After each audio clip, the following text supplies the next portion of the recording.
Hello, everyone, and welcome back to another episode of Unpopular Opinion. Today, we have a very special guest with us. We have Egman, aka Hayden. Some of you may have seen him from commentating on Worlds last year. Others may have seen him on, obviously, YouTube or Twitch. Hayden is a very big streamer, and he obviously does make content. Hayden, thank you so much for joining us today. It is an absolute pleasure to meet you. Even if it is digitally, but to have you on this is amazing, fantastic. Thank you so much for joining us and taking the time out. Would you like to obviously speak about yourself, introduce yourself, and then we can jump into the discussion? Yeah, for sure. And, even though this is digital, I really do appreciate you reaching out. And one of the biggest things that card games have done for me over the last couple of years it's just showed me a lot of different people. It's let us connect digitally. And that's really cool. That's one of my favorite things for this, where, someone in the middle of the United States can, see people in Australia, Europe, everything else, get these connections, which is really cool. But yeah, I'm a card game content creator. I mostly focus on the Bandai card games. So Dragon Ball Super, obviously, I've been doing that for 4 years this summer. Digimon, which came out, and as well as hopefully One Piece, if it's any good, which I have some strong expectations for. But make a lot of content on YouTube, and then also I do a lot of streaming on Twitch as well. And specifically this summer, this is my main gig for the next couple months too. So should be really ramping up, and I'll see a lot more content during that time. Yeah, amazing. Summer of Hayden coming up. Yeah, exactly. It's all everything's coming up Eggman right now, right?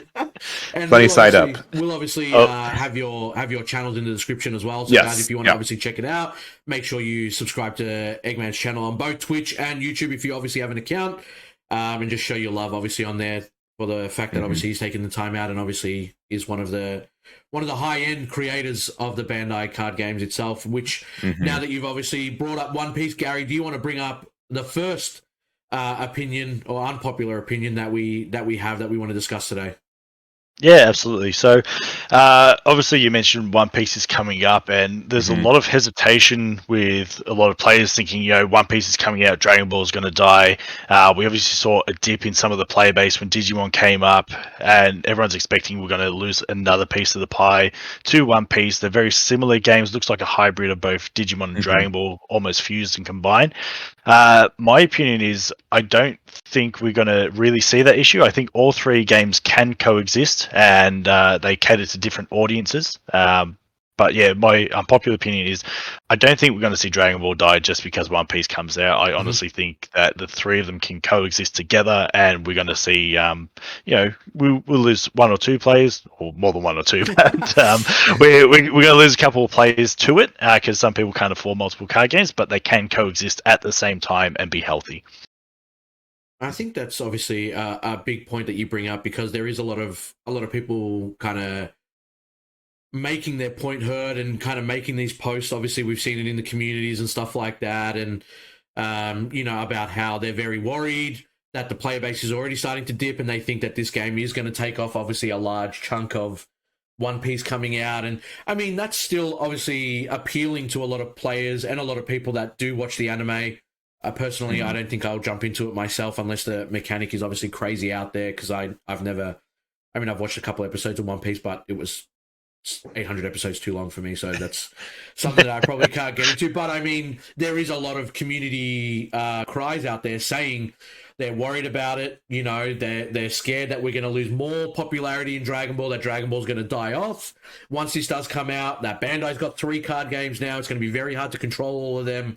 And how are they going to be able to manage all this kind of stuff? But, we've obviously seen Digimon as a prime example. They sell out, not invites, what's the word I'm looking for? Online cups. Yeah, entries like sell out in the matter of a day. That's still going very strong. And you Hour. still see, exactly. Yeah. And you still Hour, see, you still see Dragon Ball still get the number. I don't know about you and America, Hayden, but obviously you guys still get numbers. You still see, obviously, the main players, still have their names up there. You still get content created for our game. So I don't know how much of a dip it caused in America, if I speak on behalf of obviously what we've seen in the Australian scene. We've still got the same players that play Dragon Ball. I don't think I've seen more than 2 or 3 players that I've known. I've been playing since set 1, transition over to Digimon and solely focus on Digimon either. I think both of those games are very different in their own right. I think they're both enjoyable. I can definitely see the appeal of playing both because they don't play very similar. And I'm not sure. I know it's a hybrid of, One Piece is going to be kind of touching on Dragon Ball and Digimon. I can definitely see, again, grabbing maybe those casual TCG players that haven't jumped into a game yet, and obviously possibly a secondary game that people will jump into as well that want something a bit different than obviously what's out there on the market as well. Yeah, if I was to add, so this is more. I don't think this is going to be answering immediately, but knowing when Digimon came out, I think those fears were immediately the same. Oh, there's a brand new card game. It's a new thing, and I would say, without this being an insult, Digimon is more casual in the sense that it takes about 15-20 minutes to play for a game, and that's what some people are looking for. When it came out, Dragon Ball at the time was taking like 50 minutes a game. It's down to like 40 minutes now, so it's better. But it was taking forever, and so I know people wanted something new. And I think Digimon's more popular IP. I know Bandai has more of the IP itself, so it can do more advertising too, and everything. But I don't think it's necessarily taking away from people. And honestly, having that kind of almost like elitist opinion, like, oh, you have to stick to this card game because we had you first, this is the legacy, kind of pushes people away more than it kind of strengthens them on that. So I think having another card game is great. I know One Piece is a big IP, and if anything, if people see One Piece and like, oh, I want a game that's like this but a little bit more complicated, Dragon Ball's there. We can get people. And I think Dragon Ball is at kind of like a pivot point though, where it kind of all depends on how good this next movie is, right? If this next movie is good, if people see it, if people like Dragon Ball again, because we always have these waves, like Dragon Ball has a piece of content every like 4 years or so. Everyone gets excited for Goku, and then it dies down, and then Goku comes back, and then everyone wants to play with Goku again. So if this movie's good, if people like it, and if there's any kind of more advertising with the movie and the card game, I think that's it. Because I have a hard time explaining what I do to people as it is, and now having to explain what the Dragon Ball Super card game is when people don't know what that is either, or didn't know it's been around for almost 5 years is a little tricky. That's something that's really interesting. Like, the movie's coming out, what are we going to do to tie into that? When Broly movie came out, it was huge. We had exclusive leaders. We had the movies were coming back to cinemas. You had to go to the cinemas to get these cards. I remember I attended the premiere in Australia where we actually did a learn to play table, and they had the voice actors came in and they met the audience. People paid extra money for that sort of stuff. So it was really interesting. We got to meet some really good new people there, but we're not really seeing that tie-in happening with this one at this point in time. Hopefully they do, because obviously the English release isn't coming until later in the year, and then we should be seeing ties into the anime coming back, I would say, next year at this point, with the delay in the movie and everything else. So we do get those waves of new collectors, new players when we do see this content come out. Obviously the manga is still going strong, there's still plenty of content to come, but we do see these bigger waves when it spikes and it goes into cinemas. So I'll love to see some kind of tie-in happen with that. Yeah, I think the timing for the One Piece game is important too. Like, when Digimon came out, we'd already been in UW for quite some time. People were feeling that the game is a bit stale and things like that. If we leave Unison Warrior behind, move into the next block of Zenkai Boost or whatever the set's going to be called, and it freshens things up again, and then people get a bit more interested in it. We've got the movie right around the corner at that point. It might maintain a couple of those players because they're, re-energized within the game compared to when Digimon came out, where people were probably a bit more susceptible to trying something new and branching out a little bit more. I think you also made a great point, Hayden, when you were talking about, the Digimon card game is very simple, right? It's 15, 20 minute, you don't really do anything on your opponent's turn unless you hit security. And then when Dragon Ball, it's kind of like in comparison, it's very complex. It's like, I'm not only thinking about what I want to do on my turn, I'm also thinking about what I want to do on my opponent's turn. And that's why games are taking 40 to 50 minutes. The energy management is beyond what it used to be even a year ago. There's so many cards now that you have to think about, what do I want to do on my turn? Can I do something impactful? or should I hold on to what I have and make sure that I can get to the next turn and hope that I find something else to kind of give me a more of an advantage on the next turn itself? So when you mentioned One Piece is kind of like a mixture and it's like a middle ground, I'm kind of intrigued because you make a great point, because, you know, there really is that gap in between simplistic and complex. And it's kind of like Digimon players, if they want something that's a little bit more, you know, I want to think a little bit more, I want to kind of play into it. But you see Dragon Ball that's been out for 5 years, and you see 400 promos, and you see 17 main sets, 8 side sets, you know, and all these, like, you know, anniversary boxes and, you know, so on and so forth. It's very daunting. And I guess if we bring in the One Piece game and it's kind of like that middle ground where it's like, yeah, it's a little bit more complex than Digimon, but there's not as many mechanics as Dragon Ball, and you can kind of get into it and it will give you a feel of like what Dragon Ball is, but on a smaller scale, then it really could bridge that gap for bringing in more people from Digimon. Or if people do decide to start with One Piece, because obviously they like the IP and they're a fan of the actual anime, then it could really bring in, I do really enjoy card games again, or I do enjoy playing a TCG. What else is out there? You know, that's how it always starts and that's how it begins. So I think that's a great point that you bring up.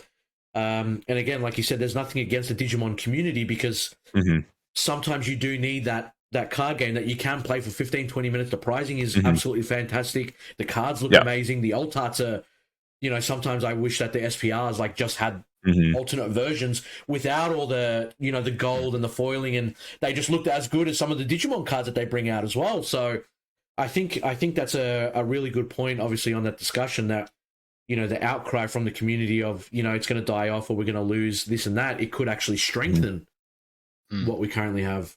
Yeah, and I just want to like clarify too, and just to check my note, or like not get clipped out of context too. Even though Digimon is like simpler, it doesn't mean it's not complex or high level either. I just want to make sure that it's not like still a highly competitive card game. Exactly. Yeah, exactly. Yeah, that's exactly what I say. So I know some people are like, oh, you know, we have infinite loops with this, you know, we have these kind of things, and we do 100%. But I just want to.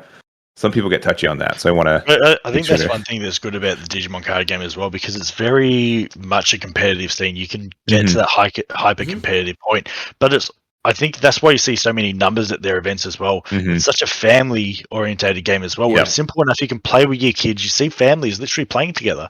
And we did see that a few times at events I've been to in Dragon Ball, where people will come with their kids when it was the simpler times before we were into all this counterplay sort of stuff, and it was a lot more simple. But it's great to see that there is a game out there that's accessible to families, but also you can be hyper-competitive as well, and you can really build those, you know, dominant decks.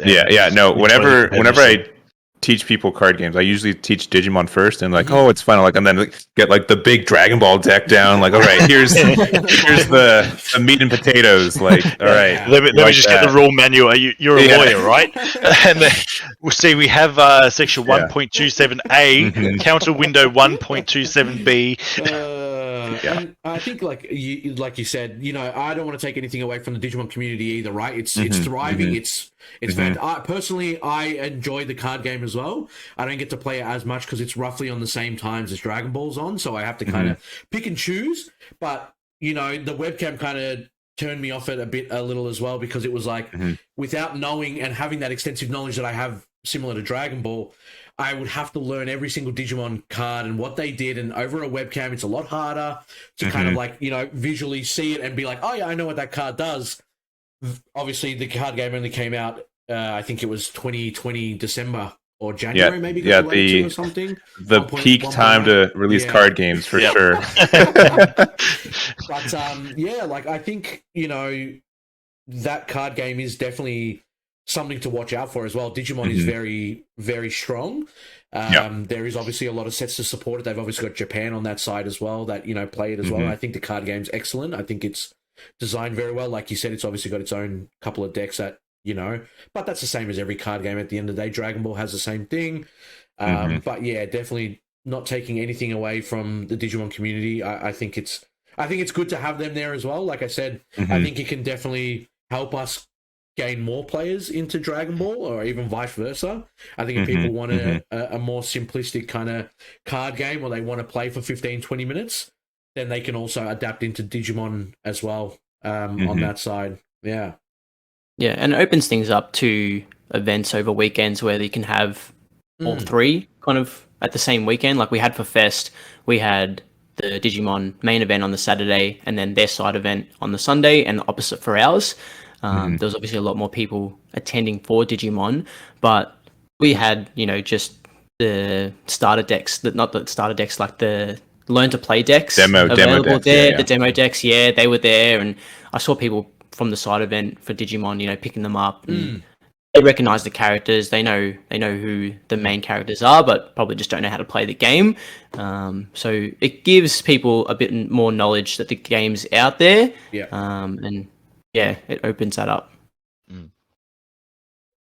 Hey, did you want to bring up? I know we kind of spoke about this a bit earlier, to bring up a point that you wanted to kind of discuss. Oh yeah, from the community. All If right. you want to jump into yours, yeah, bring it on. This shouldn't be too much of a surprise, but with all my stuff, but I know a lot of people dislike hand destruction, and I understand why they dislike it. But I think if well balanced, it's a really good mechanic. What I always say whenever I do well in an event, it's not as much of me doing well, but more of tricking my opponents to making mistakes by not knowing what my cards do. And that's something that hand destruction kind of gives you. It gives your opponent the opportunity to discard the wrong card, to not play the right card, not have the amount of resources they need to win, and go from there. Like, now, obviously, if it's a hand destruction deck that leaves your opponent with 0 cards in hand, turn 2, 3, that's bad, right? There is a fine line for it, but like having a deck that reduces your opponent's resources but doesn't completely restrict them, like a good balanced hand destruction deck, I think is really, really good. So I like hand destruction in a card game, especially with Dragon Ball, where we get so much card draw and so much advantage from that. And I miss my Surge Cell leader. Of all the Surge leaders to die and get banned, I don't know why they couldn't give him an errata too. It doesn't make sense to me. I agree. I think Cell probably could have had an errata, but I don't like oppressive hand destruction. When you can make your opponent discard 6 to 8 cards in a turn, that's when it gets to a point where it's like, well, my hand's just gone from this to I now can literally do nothing. So I think well balanced, I agree. I personally, I love hand destruction. I do love green as a color. I've always had it as my main. I started playing set 1. My first deck was green Broly. And the first thing I did, I picked up the leader and I had a look and I went, wait, I can make my opponent lose a card from their hand? That's going to help me. That's almost a +1 for me. And that's like, this is my first real competitive TCG, and I do enjoy the green archetypes, but it's just not strong enough. And I feel like they're scared to make it work, because if they do, then people will cry it's too oppressive, too oppressive. And I think it can be oppressive if not balanced correctly. But realistically, there are cards that counter hand destruction. I think if done right, it's okay. You just got to watch that you're not destroying hands and doing sort of 8 cards in a turn. That's when it's a little bit too much. So balanced correctly, I agree. I think it's good. I would like to see green go back to the original design idea of hand and deck destruction. That's what green was originally supposed to be, but we've obviously moved a long way from set 1 and the game has changed a lot. But I think, let green destroy. let green do what green wants to do. But don't punish it for doing it as well. So with the set 15 Vegeta was designed around sort of hand destruction as well, where if your opponent removes your pieces, they lose a card from hand, but then they punish that leader by not letting it draw. And that's where that balance needs to be. Look, I know we're destroying hands, but that's only if your opponent does X. You should still let me draw so I can keep up with yellow, because if I'm not drawing anything, my opponent only discards if they're responding to me, and they've got 15 cards in hand and I've got 8 because I can't do anything but draw and not skip charge. Like that's when it's getting to a point where it's like, well, hang on, we need to get the balance right. And I think hand destruction is healthy in a competitive card game. I think it depends on the format too. If we've got oppressive hand destruction decks like we saw with Surge Piccolo and with Surge Cell, if you're going in with those 2 decks into a best of 1, that's where it creates a bit of an unfun environment where you're forcing people to have to side 6 cards or however many, 4 or 5 cards just to answer these decks, and you may not even see them, and you may not have the energy to even use them, and you just get your hand destroyed, and that's kind of where it becomes a bit of an unfun environment. When you go into a best of 3 and you've got the option to side, and the chances are you'll see the cards 2 out of 3 times, then it can be a bit more interactive. And again, depending on the deck, if you've got something extremely oppressive, well, then you've got no chance regardless. But if it's a moderate hand destruction deck and you can keep up, and again, like Hayden said, you just have to manage your resources and kind of anticipate what is going to help you later on rather than what you need right now, then it does create another level of skill needed. And I think that is healthy for the game. Mm-hmm. I think touching on that as well, there was a time where hand destruction was so frustrating. Again, we obviously didn't have the Dabura, but we also didn't have these decks that drew so much, right? Like now our hand size is like 8, 10, 12 cards, so on and so forth. We've got so many ways to draw cards. We've got cards that on play, will draw you, and they're cheap as well. They're very, very cheap. They do so much. They let you draw, so on and so forth, where, your hand size is always like a mini deck. People used to laugh at it all the time. And back in the day when Slug first came out, you'd see people have like a 5-hand deck, a 5-card hand. Yes, and it was like, that's why it hurt you so much, because it was kind of like, I need all these 5 cards. I don't have ways to draw back up. I don't have ways to kind of get past this. I need, like, it's unfair. And that's what kind of, I think, you're right. Like, Bandai obviously took that on board, and they heard the feedback and they heard the cries, and they were just like, nah, hand destruction is not fun. This is not good to play against. We don't want this in the game. Well, I wouldn't say in the game, but we don't want it to be as strong as it was. And times have changed. We are now in a point where if we did lose 3 or 4 cards from hand, you still have like a 5-6 card hand these days. We speak about, Invoker obviously coming back now and Tyranny's cost. Like if your opponent has more than 11 cards or 10 cards in hand, they've got to discard until they get down to 10. And it's kind of like you still see them discard 3 or 4 cards from their hand because they've got so many cards. It's back relevant again. So I do agree. I don't see why we can't have a balanced hand control mechanic back into the game, because I do think it is healthy. Like, if Blue's always going to forever be untapped and energy, resource and manipulation and, to ramp and stuff like that. And that's always been the case. I think we should definitely see Green come back into it with, hand destruction, and even make those more silver bullets if you have to. Like, obviously, Dabura is great to obviously have in the sideboard or in the deck to kind of gets played, draw more, But if you want to make another generic one that maybe, gets played for free and just draws 1 or something like that instead, like replaces itself, I wouldn't have a problem with that either. Green and yellow had access to that with the Vegeta. I think they might Vegeta and Gohan, where if it's discarded, you don't have to pay an energy. You can play it and draw 1. But red and blue missed out on those. So introducing it for every color as well, black as well. Now that black has its own kind of color identity too, rather than just relying on Dabura, it gives people, I guess, another option rather than just relying solely on keeping that energy up to answer your opponent.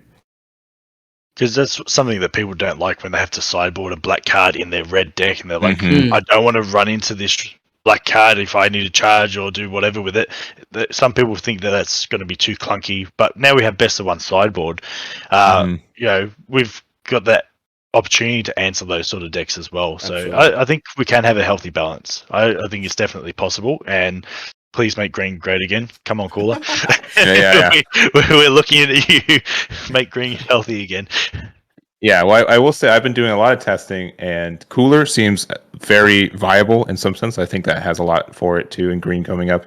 And additionally, the Ultimate Deck Cell, he's been a lot of fun playtesting. He's not necessarily hand destruction, but you can make it hand destruction if you want it to be. But yeah, and I think the biggest thing, the 2 takeaways I'd also say is that, one, any card game is a card game of advantage, and Dragon Ball is kind of different than a lot of other card games where every card in hand can be used as a combo more or less. It's very hard to have dead cards in hand. Like in Digimon, you'll finish the game with like 10, 11 cards in hand, and you can only play one still, right? You can't combo like you do there. And alternatively, like Yu-Gi-Oh, like you have 5 cards, and to get a +1 is like a blessing. Like you've tried very, very hard to get that +1. And to have that kind of like card advantage for Dragon Ball at least means that there has to be some way to mitigate that. And the other thing too is that if you if you guys know how card advantage works and +1 and stuff like that, you going +1 by giving your opponent -1 is still the same in economy, but that also means you have less cycle, you have less access to your own cards, and your limited resources yourself too. Most hand destruction decks, at least well-balanced ones, have the trade-off of giving your opponents less cards by having less options for you on the same point. So I think a good hand destruction deck is something. Card games are all about decisions. So giving your opponent a decision to make where is the best play and pushing that on them is good, instead of giving them no option, right? If you give them 0 cards and they have nothing. But if you can make them make decisions and decide what they think is the best to go forward with, I think that makes more interactive gameplay. So bringing back obviously the point of hand destruction and how we want to see it kind of come back, and obviously it is a viable strategy for Green itself. Would you then, going forward, let's say you had the opportunity to kind of think about how I want to bring hand control back.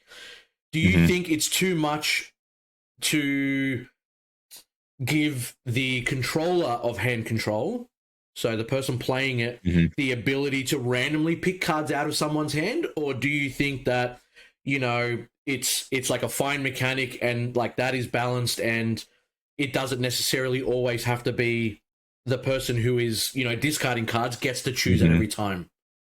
Yeah, so that's where you caught me off guard a little bit on that one. So I'd have to think more specifically, but obviously randomly discarding is always better of the two. Worst case, you hit the card that your opponent wanted to discard anyways. Best case, you hit their secret rare, right? You get their hatch at a hand or something. So that kind of stuff is tricky. And then very few cards we have like the ability to look at your opponent's card and then take the cards, like the successor cell, which doesn't really have a home anymore. Once again, rip Surge Cell. But just I think that's obviously the 3 tiers for it. I don't know. I don't know if there would be a way to balance it from there, because there's even like hand destruction, like with the new Red U7 Goku, right? Being able to look at your opponent's hand and do that, it's a lot of value and knowledge for you. So I think if I'm purely okay with having your opponent choose which cards, even if they can just ditch the extra card that they couldn't activate anyways, that's fine. But I think when it comes to randomly discarding cards and taking that control off your opponent, I can see that's why people are starting to get kind of upset, or like, oh, I got unlucky because my opponent chose the best card in my hand, and I can understand that frustration. So I think when you look at some of the cards that have come out recently, like your Goku, when you swing, you can choose to KO, or your opponent discards a card. Those create a healthy balance, because if they're swinging into a battle card, they're going to lose a card. But if they are forced, then because there's no one on the board, they have to swing into a leader. They discard one, but then that gets replaced by the life. So they can choose to combo out and lose more cards in hand, or they can take the life, and they don't necessarily lose a terrible amount of advantage. But you make them choose. So if they're going to do something like Dormant, where they're going to have to negate and pitch one, do I want to lose more cards in my hand to stop more attacks, or am I happy to just lose the one and get the replacement? I think that's where that sort of choice comes in, and players have to outplay hand destruction. That sort of balance where you have to swing, there has to be a actual action for X to happen. I think that's where the balance probably comes in a little bit. And that's where like the new the Cell Ultimate deck leader comes in, because it gives itself crit. So you swing into a leader 20k crit, and now your opponent says, all right, do I lose a card from life and go -1 hand advantage, or do I combo 2 5ks to get to 25k, but now I just proactively had to ditch 2 cards on a swing too. So I think all of those SRs from Realm of the Gods kind of introduce that as well. Obviously, like with the hit and the Goku and things like that, they come into play from being comboed when a battle card KOs another battle card. So you're faced with the decision there I can discard the cards now, try and get out of the attack and prevent this card from coming onto the field, or I'm going to have to deal with the hit later on, which is going to force me to discard 2 or shut down my turn. That's a decision there where either way, you're going to be discarding cards. It just depends on which one's going to give you more value. Do you want to give them the 20k dual attack? Do you want to let the card hit the field? If you can remove it quite easily, well, then it's just not worth discarding the cards. But you're faced with a decision there where you choose what cards you're discarding. Again, every card's available for combo outside of extra cards, so you're not locked into losing your best card and things like that. But it gives you a choice that you can play around that's not just random card being picked out. So, closing question, and I'm obviously going to ask everyone because, Hayden, you brought up a point where it was like, you need to kind of think to yourself, am I going to use this down the track? Am I happy to get rid of it now? Is it a dead card in my hand already anyway? So if hand destruction was, you're sitting across your opponent and you know that their leader is designed around hand destruction, right? Would you rather them choose the cards out of your hand, like you having no control of it, or would you rather be able to choose your own fate? Because obviously, again, like you mentioned, it is that thought process and it is that skill base, right? Where you have to think ahead and you're like, okay, I need this for, turn 3, and then on turn 4 I can play this, and I might not need this because I'm coming up against this deck, so on and so forth. So it's like you have to kind of control your own fate, I guess, in that kind of sense, in a way. But where your opponent kind of discards it, it's kind of like, well, it's out of my hands. It's completely, I'll deal with it. I've got it there. Personally, to start off with it, I'll give you an idea of what my thought process is. If I was coming up against hand destruction, I would more than happy let my opponent choose the cards. Then it's kind of like, like you said, you either hit the SCR, you hit an SR that you were going to play, but it's more like, all right, you've put me in this position and I need to now get out of it, right? Like it still puts pressure on me, but I don't have that difficult choice of, discarding a negate, for example, and then all of a sudden they play a big body on the board that's got triple strike, and you think to yourself, really wish I had that negate I didn't think I would need, right? I'm on the opposite. I feel like I would rather choose what card I'm discarding, because if I've got like a draw apes, I'm like, well, there's my easy choice. I'm going to discard my draw apes, and that's going to get me my value back after being punished. I feel like if the opponent gets to choose at random, it should be a higher cost.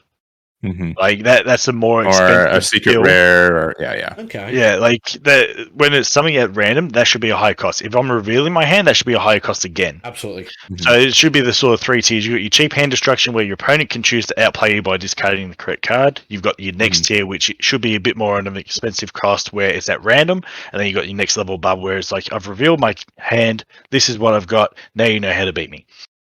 Yeah, and so I definitely get the allure of letting my opponent choose, because I can just say, oh, it's not my fault they discarded my secret out of my hands. I just couldn't win that game. But I think one of my favorite things about this game is specifically the energy system too, and it's kind of like a mini version of that, where you have your hand of 6, right? What is the least valuable card in my hand right now, and that's what your energy is, right? And so you already kind of play that mind game when charging every turn, to kind of have to adapt that to, okay, what card do I not want to see again? Is I think that makes a lot of decision. And again, if you have like 10 decisions and your opponent has 20 decisions, they have twice as many chances to make the wrong decision than you, so you have a better chance at winning. So that's kind of my mindset for playing, and sometimes it works, and sometimes I have really good opponents, and so sometimes they get you one off. yes. Yeah, I agree. I definitely want to be able to make that decision myself. Like you said, you go through those decisions throughout the whole game of which card I'm going to play next turn and which card I'm going to save for my opponent's turn. I want to be choosing which one I'm discarding, and that in itself gives information to your opponent as well, which card you're discarding from hand. They obviously get to see it. They know, all right, well, if you're discarding that card, you may have another, you may have X, Y, and Z. So I think it is a bit of a mind game there as well. If you've got the extra negate, you discard another negate, and keep they're discarding a super toes. Combo. Yeah, well, they're in dire straits there. Discard your SCR. Oh well. Anyway. Yeah, That's it the just power opens play, up, right? opens up When the- everyone charges their secret rare, like, I don't need this. Like, oh my gosh, what is their hand? Don't realize they're going to bounce it back to their hand with Zeno Yeah. later. It's like, Yeah, oh, yeah. I'm good. Or You if just you're stay playing, like, safe right there. U7, you just put the SCR in. It's like, I don't need it. Sparking 25. Yeah, I'll just grab that one back. Mhm. Sweet. Sparking 20. Yeah. Someone did it to me at locals not long ago. They literally charged their SCR turn 1 and just went, "Oh, like, oh, I know I'm done." The ultimate flex, like, this is coming back to my hand soon, and it's gonna bite you. Yeah.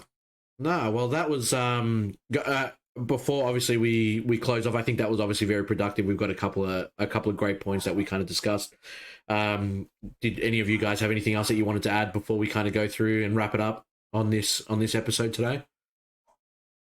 No, nothing. All good? Be good. Yeah. All right. Well, before we obviously sign off, Hayden, once again, for everyone watching, do you want to shout out your channels, where they can find you, of course, and what you do again? Yeah, hopefully it'll be in the description because it's Absolutely. Egman with 1G, which is probably my worst marketing decision because Google will always correct it to 2Gs. But it is on Twitch and on YouTube. This month, we're trying to upload a video every weekday. So check in with me in June 1st if I'm still alive and if it still makes sense for that. But that is the goal with me taking this more seriously. I do Twitch as well, and I do a lot of event coverage and commentary for Dragon Ball Super and Digimon. So there's a lot of content for you guys there. Starting this summer, I expect to be a lot of tournaments in general, with just both card games being having new sets, and with also some restrictions uplifting too. And so I should be pretty busy this summer. Awesome. Well, Hayden, thank you again so much for joining us today. It was an absolute pleasure. Thanks for taking the time out, and it was obviously great to meet you. Guys, like Hayden said, the links will be in the description below for his Twitch and his YouTube channel. Make sure you go over there and subscribe with whatever account that you have available. Check out some of the videos, and make sure you leave a thumbs up and a comment just to make sure that it helps with obviously all the algorithms, and obviously if you do enjoy the content, to help him know that you guys enjoy it and you want to help him create more.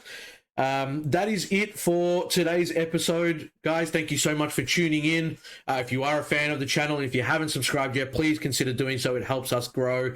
Give this video a thumbs up. It will let us know that you like these unpopular opinions, and we'll continue to try and get more guests on for you. And obviously leave a comment if there's anything that you think that maybe we should bring to light and we should discuss that's happening in the community right now, and we'll try our best to obviously bring that to light. Thanks again, guys. Take care, and hopefully see you in the next one. See you later.